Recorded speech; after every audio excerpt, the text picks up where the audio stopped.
व्यवहारिक अनन्यता क्या है? वो नारद भक्ति सूत्र ने कहा, अन्याश्रयाणाम त्यागो अनन्यता। भक्ति सूत्र में अनन्यता क्या है?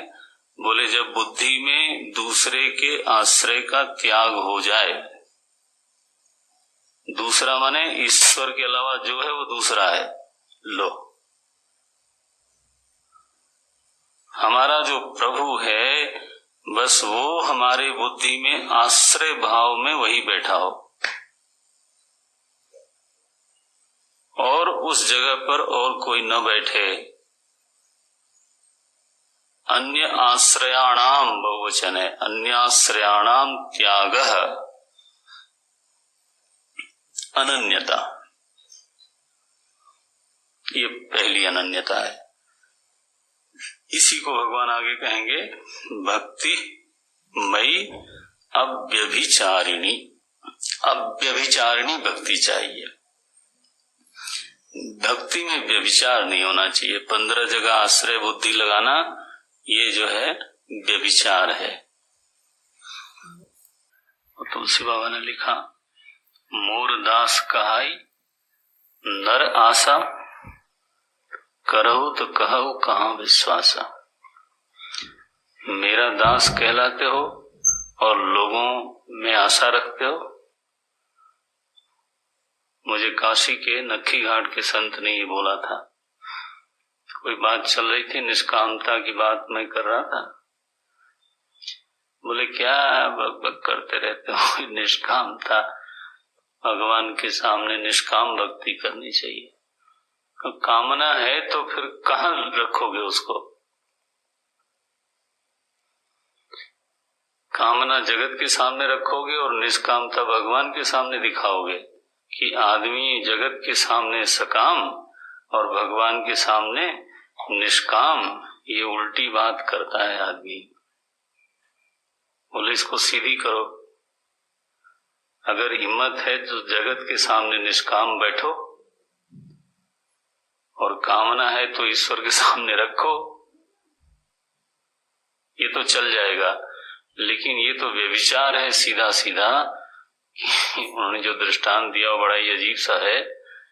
बोले एक पत्नी पतिव्रता है, बिल्कुल साध्वी है, लेकिन जब उसको साड़ी की जरूरत होती है तो पड़ोसी से मांगती है। बोले क्यों? पति को क्यों कष्ट देना? हाँ, तो दूसरे के पति से ही मांगती हूं मैं तो बोले ये क्या है? ये पातिव्रत्य बना क्या? ये तो पातिव्रत्य नहीं बनेगा, ये तो व्यभिचार हो गया। आशा दूसरे से लगाना और निष्ठा की बात करना कि मेरी निष्ठा वहां है। बोले ऐसी है ये निष्कामता तुम्हारी। तो ये पहली अनन्यता ये है। और यह जब ऊंची उठती है ना, तब भेदा भेद संबंध जो तुलसी बाबा ने बाद में लिखा, सो अनन्य जाके असीमति नट रही हनुमंत, मैं सेवक सचराचर रूप स्वामी भगवंत। ये केवल एक देह परिच्छिन्न मेरा स्वामी नहीं है, चराचर रूप में स्फूर्तिमान, चराचर रूप में जो स्फुरित हो रहा है वो मेरे प्रभु के ही नाना रूप हैं। और अपने में हम ब्रह्मास्मि नहीं है, मैं सेवक। ध्यान रखना, ये न कर लेना कि ये कोई ब्रह्मास्मि वृत्ति है। नो, मैं सेवक सचराचर रूप स्वामी भगवान। सो अहम दासोस्मि, ये वृत्ति है। कस्य दासः? ईश्वरस्य। कीदृशः ईश्वरः? सचराचर रूपः ईश्वरः एव। ये अनन्यता दूसरे लेवल की है।